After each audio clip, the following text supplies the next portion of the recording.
Esta semana esgotouse a cota de sardiña para a flota galega. O cerco non poderá pescar esta especie a pesar de que abonda en augas galegas grazas ao plan de recuperación desenvolvido nos últimos anos. Sabemos que podíanos chegar hasta as 34.000. E que pasa agora? O problema que temos é que a costa está invadida de sardiña.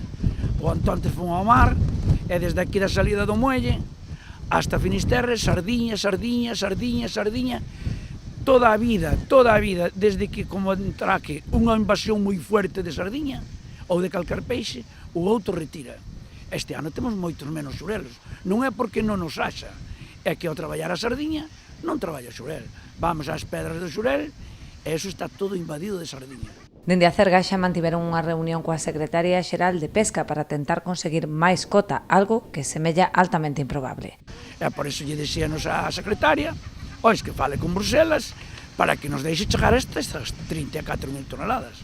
Porque o problema temos os gallegos.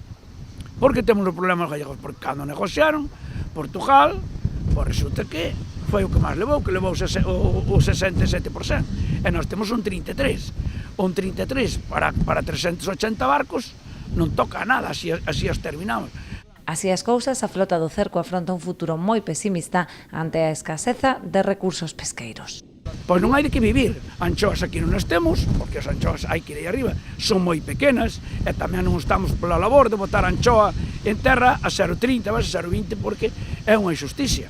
Polo menos que nos deixaran coller 4 sardiñas, poñer un cupo para os barcos, os máis grandes 3.000, os outros 2.000, e ibas vivindo, e despois un xurelo que collas, un tal, pois a xente vai vivindo, que é do que se trata. Non se trata de pedir montes a moreas, pero polo menos que viva, joder.